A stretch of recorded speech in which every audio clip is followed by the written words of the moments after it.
Good morning, everyone. Wow, we've got a great crowd already. Lovely to see everyone. I hope you were able to join us last night. It was an absolutely fascinating, engaging conversation with Lorna regarding nutrition, and we're looking forward to hearing from a personal trainer next week. These really are great insights for life, so I would recommend them. Today's learning is dedicated in memory of Esther Yenta Bas Moshe Lezer Landau, Ruth Chava Bas Reuven Terry Bull, Chaim Leib Ben Moshe Sugarman, as well as Harav Yaakov Tzu Ben David Aryeh, Harav Lord Sachs, Leah Bas Bible, Tzu Bas Mordechai, Avram Ben Slavin, Shlom Ben Yisrael Morris, Tzipora Fegel Bas Reuven Baruch, Shalom Ben Eli Ben Bas Bible, from Moshe Shana Bas Yaakov Shmuel, Caleb Ben Bas Henoch, and Yirmiyahu Yechid Ben of Moshe Eliezer, and so Marco Bas Ben Yomir. Welcome, everyone.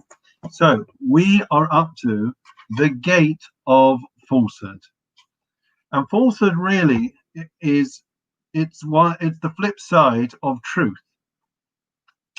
How truthful do we think we are? How important do we think truth is in life? Is it our highest context marker?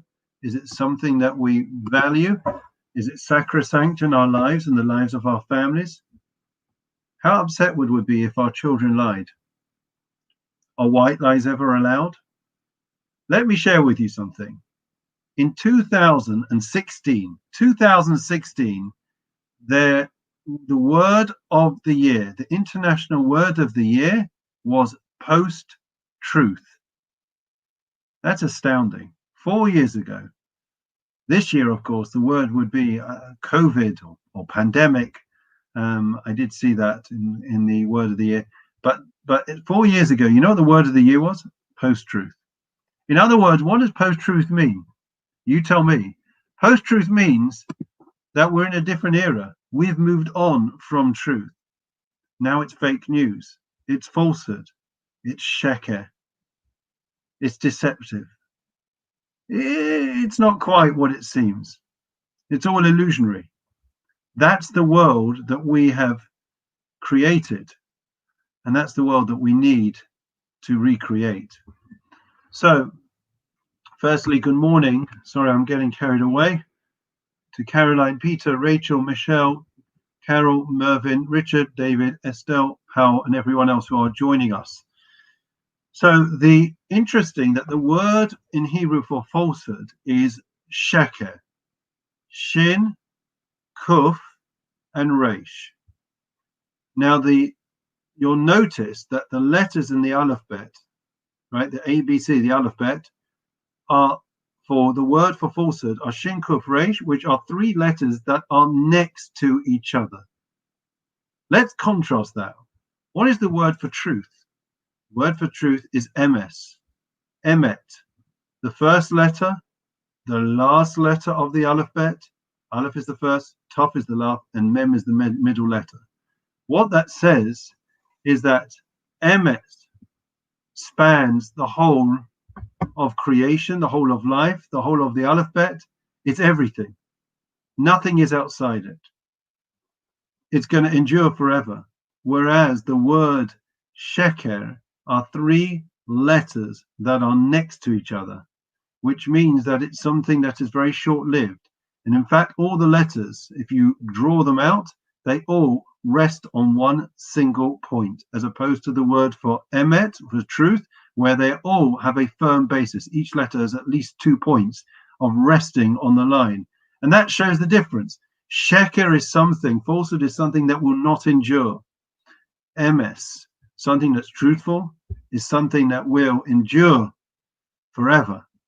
So therefore, now we understand the difference between falsehood and truth. So now we need to understand what is falsehood and how is it that we all seem to be sucked into it. I think one of the things is that we just mentioned, and that is the fact that the letters are in close proximity. It means that there is something which is convenient.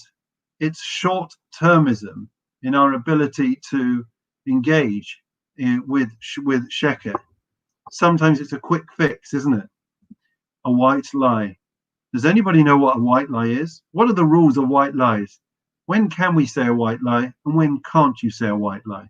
So let's have a look and journey in to the gate of falsehood. And we, just to let you know, we are more than halfway through now the various traits and attributes. So it's absolutely fascinating. Falsehood is that you should know that just as one weighs silver and gold in the scales and discriminates between the light and heavy, so must the wise man or woman weigh in the scales to understand falsity and truth. There are different types of falsehood, and we're going to learn about them now. So there are 9 categories of liars. 9 categories of liars. The first is the one that utters a false denial in respect to his neighbor's pledge or loan, or who testifies falsely, and many other such falsehoods are of similar nature. So somebody who says something that's false, somebody says you owe me money and they deny it. That's the first category, right? The second category consists of those who lie in such a manner that the lie itself involves no injury to one's fellow man, but where there is intent to deceive one's fellow human being into believing and trusting and not guarding himself, and thereby exposing the person to harm. So the first category, there is a direct, immediate consequence of that lie. You say to me, you owed me money. I deny it. You lost your money.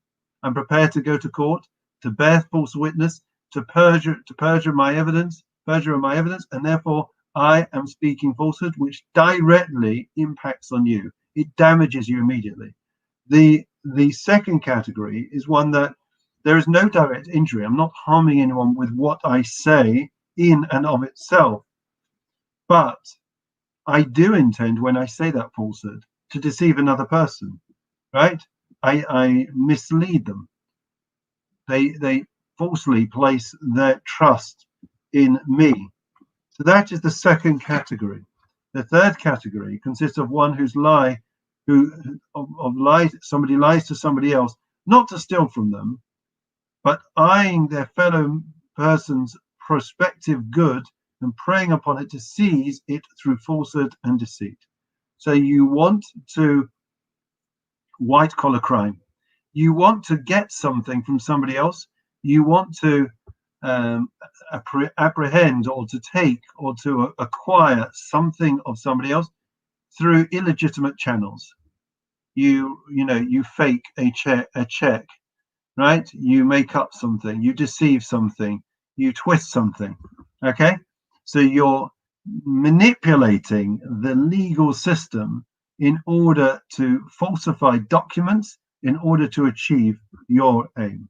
Okay. The fourth category consists of those who lie in recounting things that they have heard, deliberately distorting some of them, such as these derive no benefit from their lies. There's no benefit, and sometimes they invent all that they say. So why would somebody do that? It could be to make themselves more popular. It could be because they want to win favor with somebody else, right? Or they want to disparage somebody, whatever. All of these there is no real benefit, but in terms of your relationship with another person, right? You've distorted part of what has been said, maybe to entertain them, maybe to carry favor with them. The fifth category consists of those who tell their fellow that they will confer some benefit or gift upon them or assist the other person in some way, not doing so in order to reassure them, but while speaking, think in their hearts not to give. Okay. In other words, you say, the rabbis say, you say one thing with your heart and one thing with your mouth. Okay. Very often that is exceptionally hurtful. Think about it. Somebody promises you something. They say they're going to do something and they have no intentions of doing it. It's not, again, we should differentiate. A person who says, I want to help you out, I'm going to come tomorrow, and then with they have the best of intentions, but they're not able to follow through. That's not what we're talking about. The fifth category is where at the very time when I am making a commitment, at the very time when I'm offering something to you, I have no intention of following through on my words, on my commitment. It's one thing with a mouth and another thing with a heart. The sixth category consists of those who assure their fellow men of some benefit, so assuring him until he is implicitly trusted. So this trust should not be violated, and if one is false in this, he incurs greater punishment than the aforementioned falsifier who only spoke in general terms. So therefore, you have, in this sixth category, you've assured somebody of a benefit, right? And as a result of ensuring person of that benefit, they put their trust in you. The seventh category is of those who deceive their fellow person by telling them that they have done a favor or spoken well of the person, when in reality they have done nothing. Oh, I put in a good word for you. I know you went for the job or you wanted to volunteer. Yeah, I put a good word. No, you didn't. You're just saying that, okay? The eighth category consists of those who praise the other person for the qualities that they do not possess, okay? So you praise somebody. Oh, you know what? You are such a kind person. No, you don't believe that. You're lying, and you know you're lying, okay?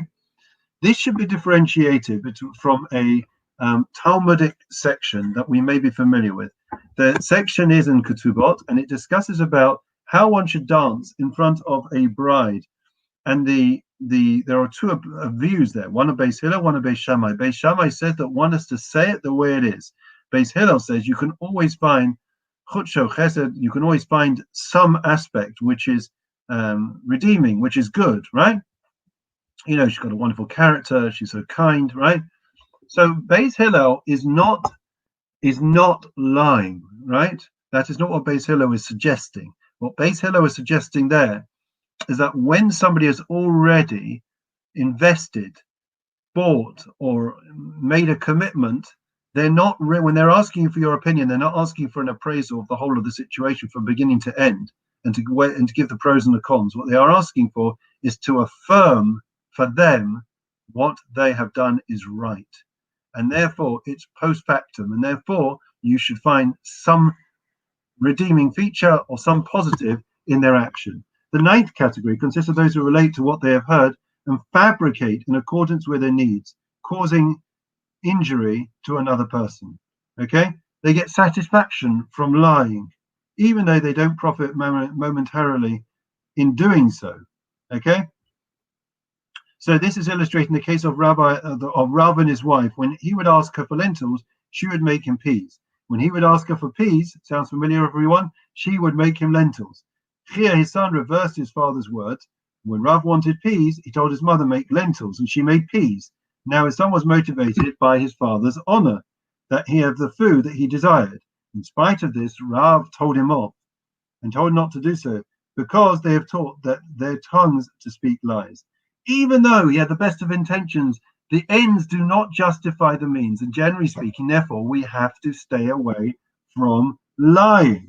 Now, there are limited instances where lying, right, ultimately achieves the goal of truth, and there would be merit and justification in doing so. But we're going to park that and leave that for Sunday, please God. Okay? So now we're going to move on to the Psalm of the day, which is as follows. The Lord is my shepherd, I shall not want. He causes me to lie down in green pastures. He leads me beside still waters. He restores my soul. He leads me in the paths of righteousness for his name's sake. Even when I walk in the valley of darkness, I will fear no evil, for you are with me. Your rod and your staff, they comfort me.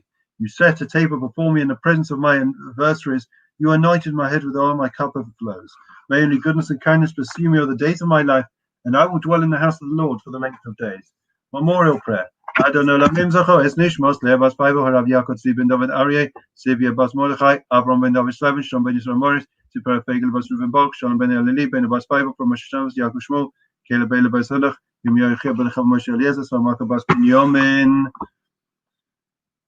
Esther Yenta Bas Moshe Eliezer Lando Rus Chava Bas Ruven Terry Bo Chaim Lei Ben Moshe Sugarman Hillel Ben Yosef Fein Ruven Ben Emmanuel Montrose Mordechai Ben Nachum Epstein Moshe ben Chaim Abrams, Yehuda Shulamis Bas Moshe, Casimir Baruch ben Tzvi Taylor, Shalchu Lilamam, Began Eden Tay Menuchos, Lachem Balarachamim, Yasrein Vesaisakan Popular Lamim, Vesoas Shasam Adonai Nachlasam, Yanuchu Bishamish Gavam, Venamar, Amen. Wishing everyone well. You know, they used to say that the greatest compliment that you could pay another person in the Haim was to say that they, throughout their lives, they were an Erlechayid, an honest Jew. That's something that we need to get back to. In Antwerp, still to this day, a business deal is done in the bourse with a handshake, no contracts. A person's word is their bond. That's the way it should be. Let's work towards it. Look after yourselves. Have a great day. See you on the Burst of Inspiration later.